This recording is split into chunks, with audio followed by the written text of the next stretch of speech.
I knelt down in the engine room of the yacht, sleeves rolled, wrench in hand, sweat streaking down my temples, and sea breeze weaving through the open hatch. Salt water hissed as I tightened the leaking valve that had been making the crew nervous for days. I gave it one last twist, silence, fixed. That's when I heard her voice, sharp, cold, polished like glass about to crack. "Plumbers have no place here."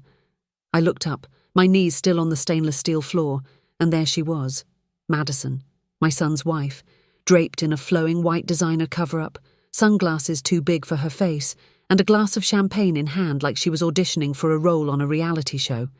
Except this wasn't TV, this was my yacht. Before I dive in, feel free to let me know where you're watching from. And if you enjoy the story, a like and subscribe would mean a lot. I stayed on my knees for a second longer, not because I was weak, but because I wanted to hear what she'd say next. I wanted to see just how far she'd go in embarrassing me, the woman who'd raised her husband, bought the yacht, paid for their wedding, and quietly paid off their second mortgage last year. She didn't disappoint. "You know," she added, waving her glass like she was bored, "we really should have rules about staff mixing with guests, or whatever this is." I stood up slowly, wiped my hands on a rag, and faced her. I didn't smile. Not yet. "This is my yacht," I said quietly, calmly, like a storm just starting to rise beneath the ocean floor. Her jaw twitched. "Excuse me." "You heard me." She stared, lips parted, and I could see it. Her brain scrambling, trying to process what I'd just said.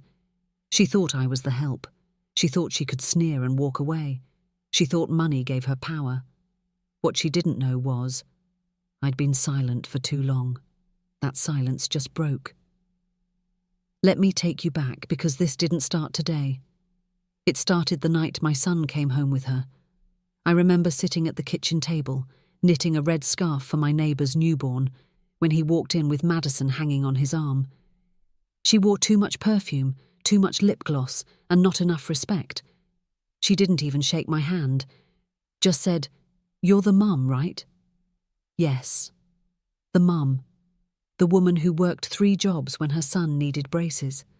The woman who built a plumbing business from the ground up after my husband left with his secretary.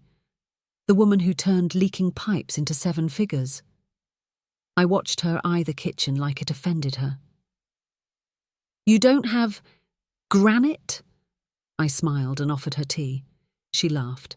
From day one, she wanted to erase where he came from, and he let her. He started missing dinners, stopped calling. I heard about their engagement from Facebook. I wasn't invited to their rehearsal dinner. At the wedding, they sat me at the farthest table next to a family friend with dementia. Madison said it was logistical, but I kept quiet. For my son. When they posted honeymoon photos on my yacht, a yacht I had bought but registered under a holding company, I kept scrolling. I didn't comment. I didn't ask why they were on it without telling me. I just watched. Waited. Then, last week, a leak developed in the utility line. The captain I hired, still loyal, called me. Said no one else could fix it. Asked if I could come in person, quietly, no drama. So I did. Woke up at 4:30 a.m, drove myself to the docks, took a speedboat out, climbed onto my yacht wearing work boots and a jumpsuit.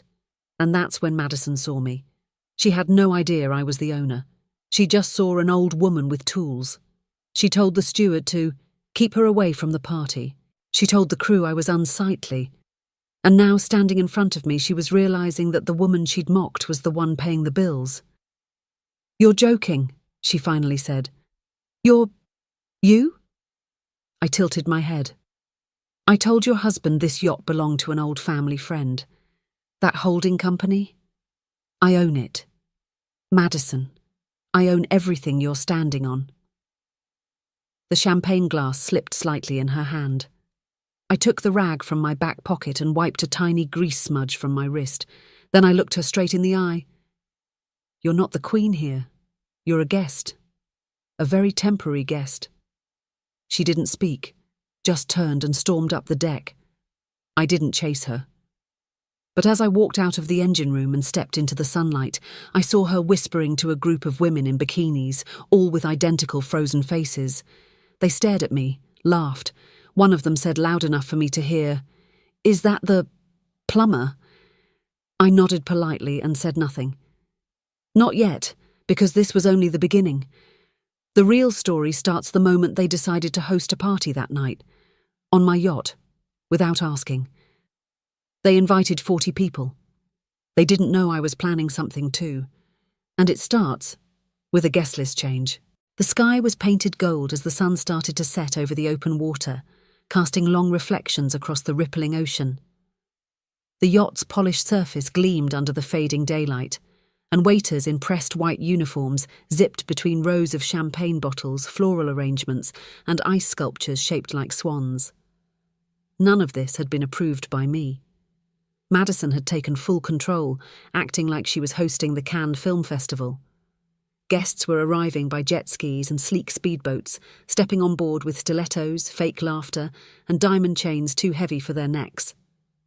They didn't know whose yacht they were stepping onto. They didn't care. They were here for selfies and champagne, both of which I had paid for. I stood at the railing on the upper deck, just out of view, watching everything unfold. I didn't need a spotlight. I didn't need a microphone. I only needed timing. And it was almost time. Madison strutted around in a backless green dress that looked more expensive than tasteful. She'd replaced her champagne with a martini and was telling some tech bro from San Diego that the yacht was a gift from a wealthy investor friend, which was hilarious because the only investor behind this vessel was me and 40 years of calloused hands. I walked calmly into the bridge where Captain Rourke stood, arms crossed, watching it all through the reinforced glass. "Everything in place?" I asked.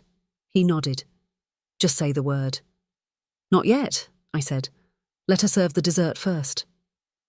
Back outside, a woman in a golden dress screamed, laughing as she nearly tripped on the deck steps. Madison didn't flinch. She was too busy whispering into my son's ear. He stood there stiff, nodding, eyes darting. He hadn't spoken to me since I arrived. Not once, not even a glance. That hurt. But I'd learned to store pain the way a bank holds gold. Quietly, securely, waiting for the right time to cash it in. I slipped below deck into one of the private suites, my suite. I opened the safe and removed a small black folder. Inside was a list of names. It wasn't long, just 15 people, every name carefully chosen, and all of them were on their way. You see, I'd invited a few guests too, but not her crowd. Mine. People who actually mattered to me. The woman who gave me my first plumbing job when I was 22 and broke. The man who mentored me through my first business loan. My cousin from Tampa who helped me fight through the divorce. Even my former foster mother, who raised me for 3 years when my real parents couldn't. Every one of them had shaped my life. And tonight, they'd be the centre of this yacht. But Madison didn't know. Not yet. I walked back up, stepped into the main salon just as a DJ dropped some EDM remix of a 90s song. The bass made the champagne flutes rattle on the bar. And there was Madison, dancing in heels like she'd just been named Queen of the Pacific. Until the music stopped.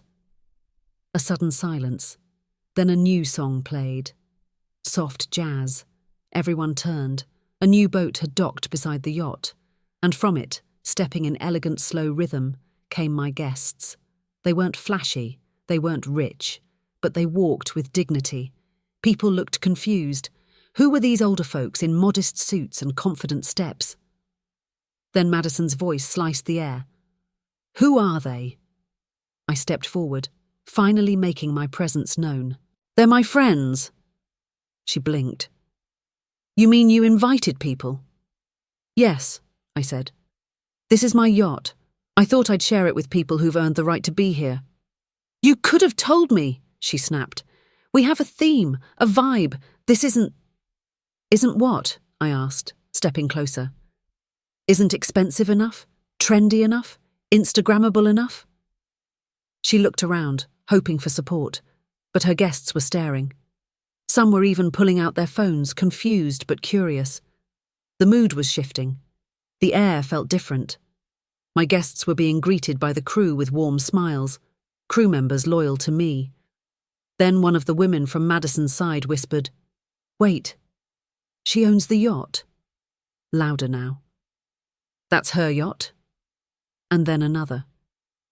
"Why is the owner being treated like help?" Madison's cheeks flushed. "This is insane. You're trying to ruin me in front of everyone." "No," I said. "You've been ruining yourself quietly. I'm just turning up the volume." Before she could reply, my son walked over. "Mom," he said under his breath, "maybe just let tonight go, please." I turned to him. My son, my blood, the boy I once held during a thunderstorm, whispering that the world wasn't so scary, now looking at me like I was the storm.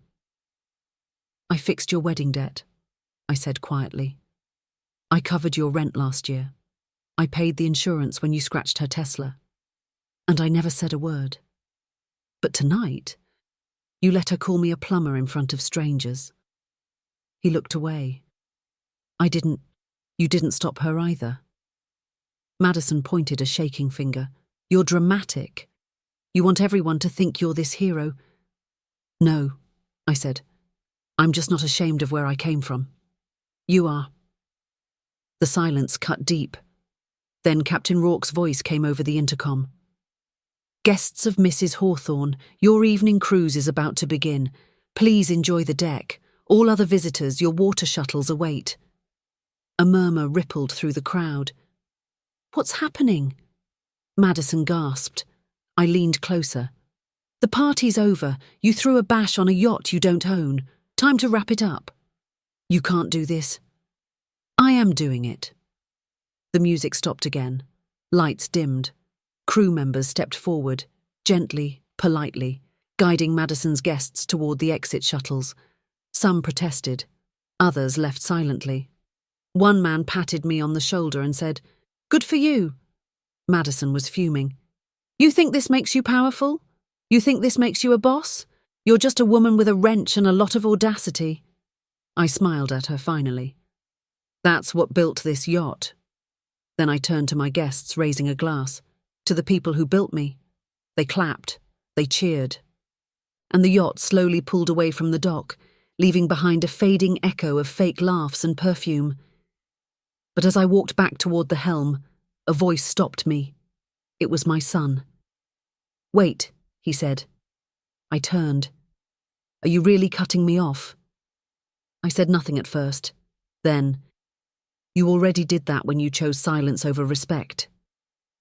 He looked stunned, shattered almost. But I kept walking. And that's when Madison did something I didn't expect. She didn't leave with the others. She went downstairs into my room. The door slammed shut, and the lock clicked. Captain Rourke turned to me. "She just locked herself in your suite." I narrowed my eyes.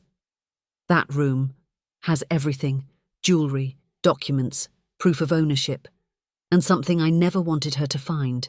I moved fast. Down the staircase, past the galley, through the corridor lined with mahogany trim and chrome-plated wall lights. My pulse was steady, but my steps were sharp. The further I walked, the heavier the air felt, as if the entire yacht had suddenly tilted its balance. Behind that locked door was the past I never wanted Madison to see. Not because it would ruin me, because it might destroy someone else. I reached my suite and placed a hand on the door, thick, reinforced and custom-fitted when I had the yacht remodeled years ago. But no lock was perfect. From the other side I heard drawers slamming. She was looking, digging, and it wouldn't take her long. I tapped the comm device on the wall and whispered, "Rourke, override security. Open door F3. He responded instantly. "Understood." The lock clicked. I pushed the door open slowly, and there she was, Madison, standing in front of my safe, holding a leather folder in one hand and a stack of printed documents in the other. Her mouth was slightly open, as if caught mid-theft. Her hair was frizzing around the edges. She hadn't expected me to move this fast. "You shouldn't be in here," I said. She didn't blink. This is your signature. Yes. Bank records, trust transfers, offshore holdings, all under your name. Yes. You're worth over $45 million. I stepped forward slowly. 55. She laughed once, sharp, bitter. You've been sitting on this? While we lived paycheck to paycheck? I offered help. You refused. Said you wanted independence. You fixed the tap with your own hands like a plumber. I am a plumber, I said. I just own a chain of businesses now, but the hands are the same. She turned and tossed the documents across the bed in frustration. Do you think this makes you noble? Humble? It makes you cruel. You watched us struggle. No, I said. I watched you demand luxury while calling me irrelevant. I watched my son lie for your pride. She walked to the desk and opened another drawer. And that's when I froze. Don't, I said sharply. Because that drawer, it held the letter, a sealed envelope. It was written 10 years ago in my own handwriting and addressed to my son. To be opened only if I pass suddenly, it read. Madison saw it, picked it up, turned it over slowly. What is this? I stepped closer. Put it down. She didn't. She opened it. Madison unfolded the paper with trembling fingers and began reading. Her face drained of colour. What does this mean? I said nothing. The truth had waited 10 years. I could wait a few more seconds. She read aloud. If you are reading this, it means I'm gone. And there are things I never told you. First, I was not alone when I raised you. Your father left, but someone stayed. His name was Leonard. He helped me build the business. He loved you like his own. And in 2013 he passed, leaving behind a trust in your name untouched. $25 million, held offshore under your initials. I wanted to tell you one day. I just never thought the silence would stretch this long. There is a key in the locket I always wear. When the time is right, use it. Madison stared at me, shaking. You've been hiding millions from him. No, I said calmly. I've been protecting him from you. She stormed forward, holding the letter like it was evidence in a courtroom. He'll hate you for this. Maybe, I said. Or maybe he'll remember that the last time you saw me, you called me a plumber. That's when the door creaked again. And he stepped in. My son. He'd heard everything. He looked between us, between the open drawer, the scattered papers, the letter in her hand. And something broke in his face. Not anger, not confusion, something older, like recognition. I came looking for you, he said to me. And I heard her yelling, What is all this? Madison jumped in fast. She's been hiding things from you, Jeremy. Millions. She wrote letters and opened accounts and never told you a word. He looked at me. Not her. Just me. I remember Leonard, he whispered. He used to bring me chocolate frogs. I thought he was just a family friend. I nodded. I was going to tell you when you turned 30. That was the plan. Then life got messy. And the trust? It's still untouched, still yours. It was never about the money. It was about timing. You weren't ready.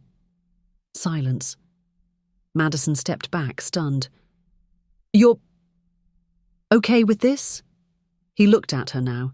His voice went cold. No, I'm not okay. I'm ashamed. You stood on a yacht you didn't pay for, insulted the woman who built it, and now you're mad she didn't give you more. Madison blinked. I was just trying to protect us. No, he cut in. You were trying to own something you didn't earn. I turned to him gently. You don't have to choose tonight. I didn't bring this to break you.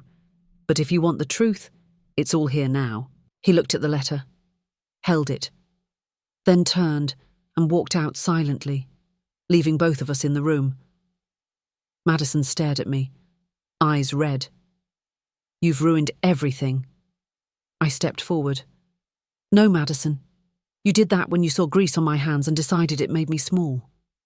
She didn't move, didn't speak, just collapsed onto the bed, and I walked out. back to the upper deck, where music now played softly. My guests were laughing over shrimp cocktails. The stars had appeared above.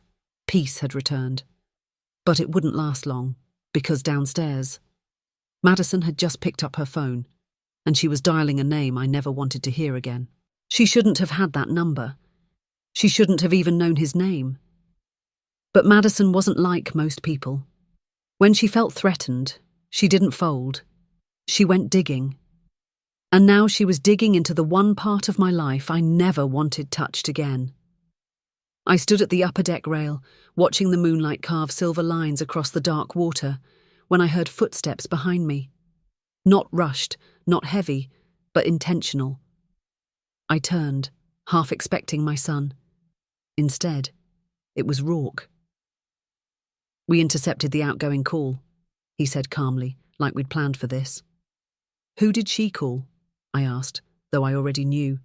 He hesitated, then said the name. Marcus Delane. And there it was. The storm I'd been sailing away from for 25 years had just caught my scent again. Marcus wasn't just anyone.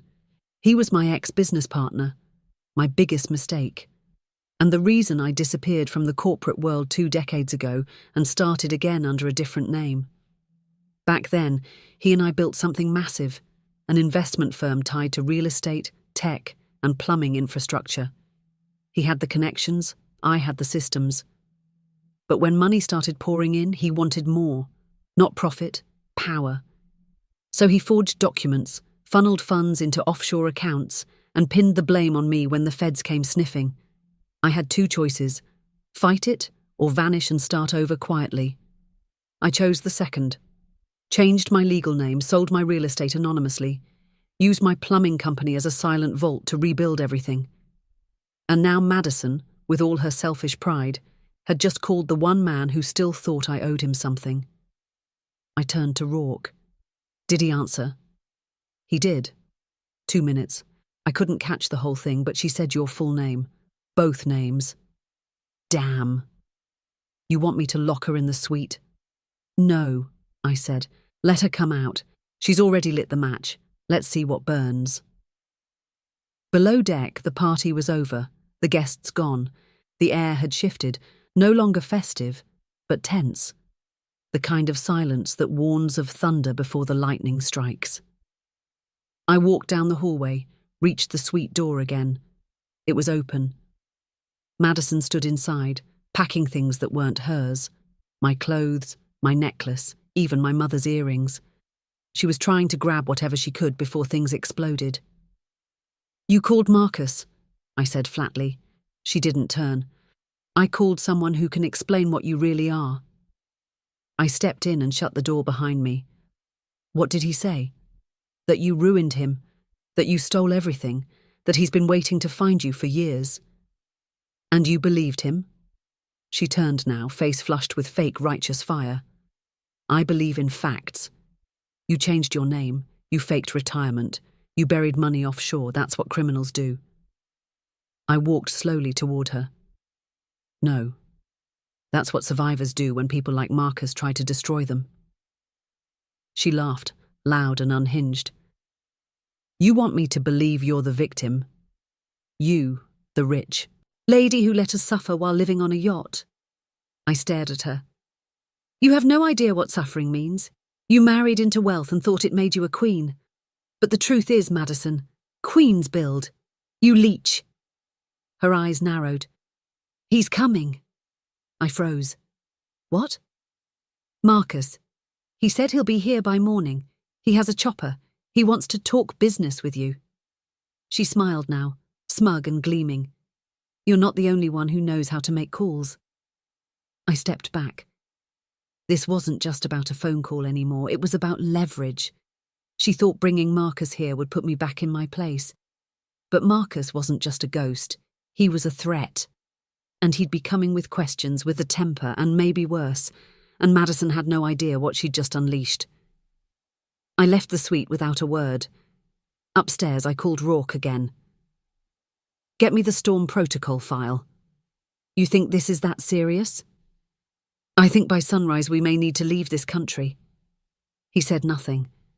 But within minutes, the ship's screens lit up with red files. One was titled, Delane. Another, Emergency Offshore Route. I tapped both. Every part of me was screaming to run, to pull anchor and vanish again. But I couldn't. Because of Jeremy. Because my son, though blinded by love and naivety, was still part of me. And I couldn't leave him with her. So I called him. He answered on the second ring. Mom, I need to see you. Now. A long pause, then. She told me you used to be someone else. I still am. Marcus called me too. My blood chilled. What? He said you'd buried secrets, that you owed him $30 million, that you disappeared after stealing your own company's assets. I sat down. And you believe him? I don't know what to believe. I told you the truth in that letter. He was silent. I could hear waves in the background. He was on the lower deck. Where are you? I asked. Starboard lounge. Stay there. I'm coming. I moved fast, through the corridor, past the empty ballroom, down the back steps until I reached the glass-encased lounge where we stored books, cigars and whiskey for the older guests. Jeremy was standing at the window, arms folded, face blank. He turned when I entered. Tell me everything, he said. So I did. I told him about Marcus, about the fake accounts, about the federal warnings, about the way I'd been cornered by someone I once trusted and forced to rebuild my life in the shadows. And then I told him what Marcus really wanted. Leverage, I said. He doesn't want revenge. He wants my money, my silence, and maybe more. Jeremy sat down slowly. Madison appeared in the doorway behind me. He's coming with lawyers, she said. I turned. You invited him here like it was a game. He is the game, she snapped, and you just lost. That's when Rourke's voice came in over the comm. Chopper inbound, 10 minutes. Jeremy looked at both of us. Is this my life now? He asked. Threats and lawyers and hidden millions? It's been your life for years, I said. You just didn't see it. The sound of blades started faint in the distance. Madison walked to the window. There he is. I followed her gaze. The chopper was black, unmarked, military style, and descending fast. I turned to Rourke on the comm. Change codes, lock the vault, prep the emergency route. Already done, he replied. Jeremy stood. What happens now? I looked him in the eyes. Now, we decide which one of us opens the door. The helicopter landed with the weight of history. Black, matte-finished, sleek. It sat on the upper helipad like a shadow from my past had just grown wings. The blades slowed, the wind settled, and the silence was loud enough to hurt. I stood on the steps leading up to the deck, with Jeremy beside me and Madison just behind, still pretending she had control of this situation. But she didn't. Because Marcus Delane was not a man you invited. He was a man you survived. The chopper door opened. He stepped out. Marcus hadn't aged like the rest of us. He'd calcified. His face was leaner, colder, jaw sharper than I remembered. No smile, no warmth, just power wrapped in tailored black linen. His eyes scanned the deck once, then locked onto mine. He didn't wave, didn't speak. He just walked forward like this yacht was already his. I didn't move. Neither did Jeremy. But Madison. She rushed forward. Mr. Delane, she beamed, holding out a hand like they were partners. It's an honour. I've heard so.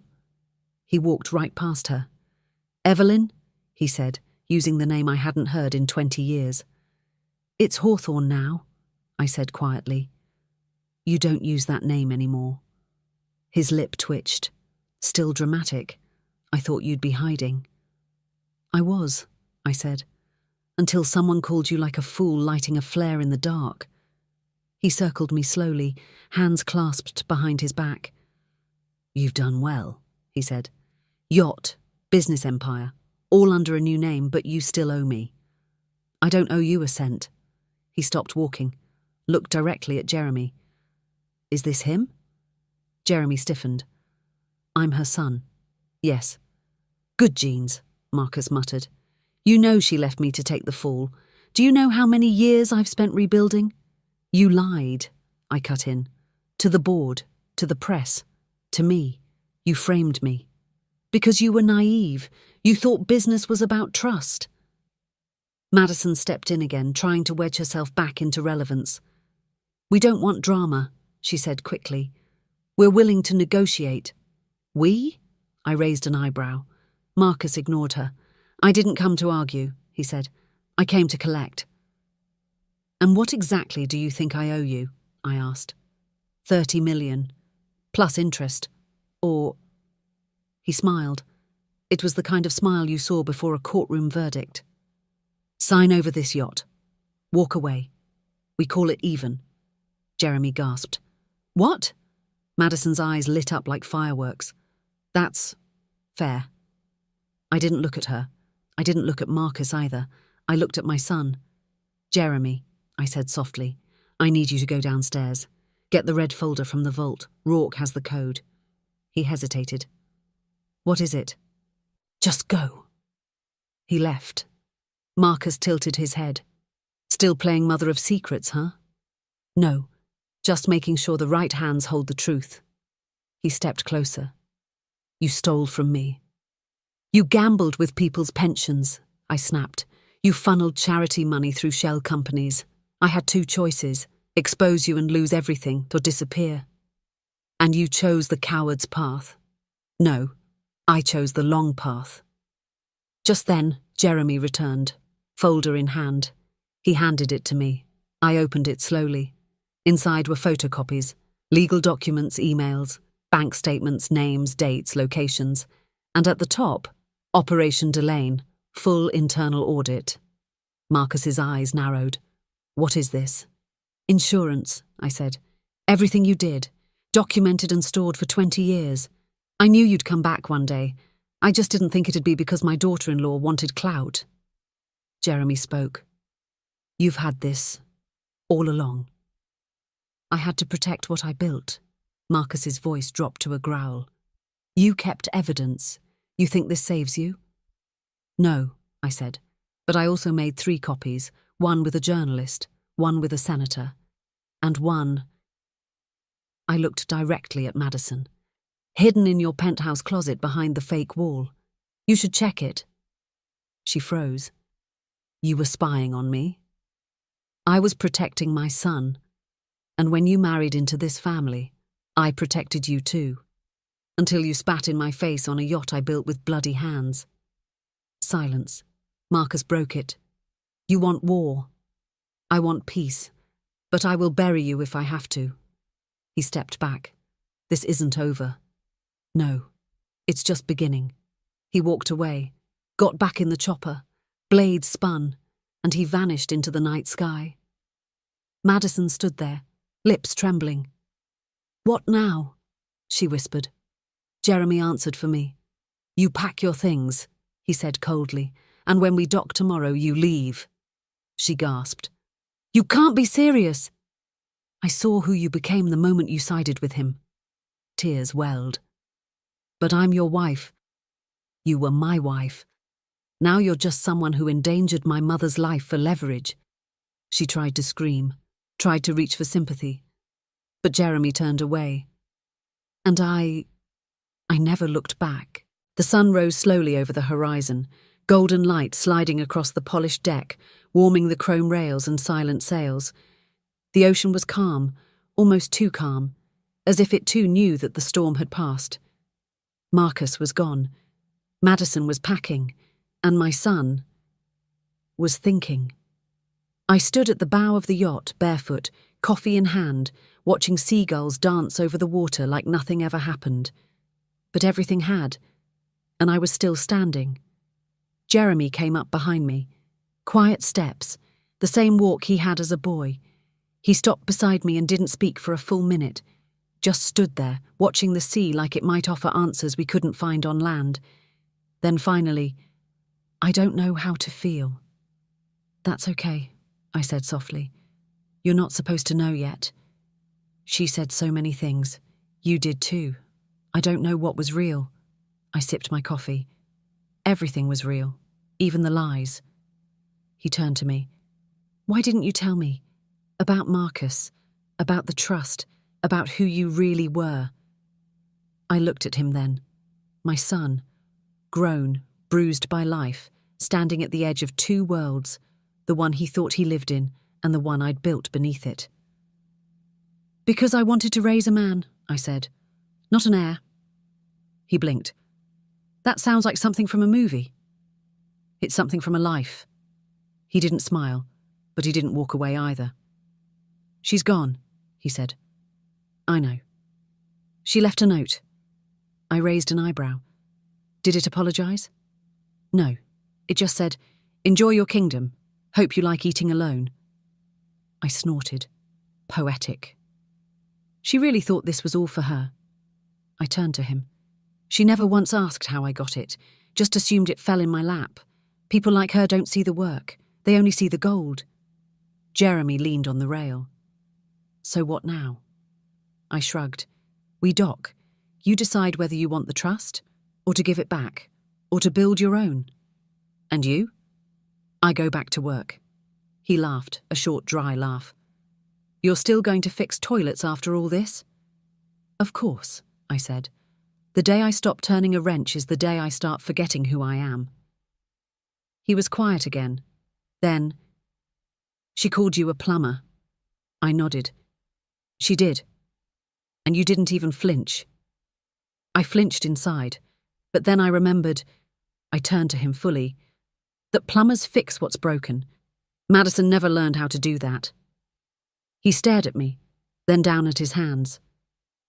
Maybe I didn't either. You will, I said, if you want to.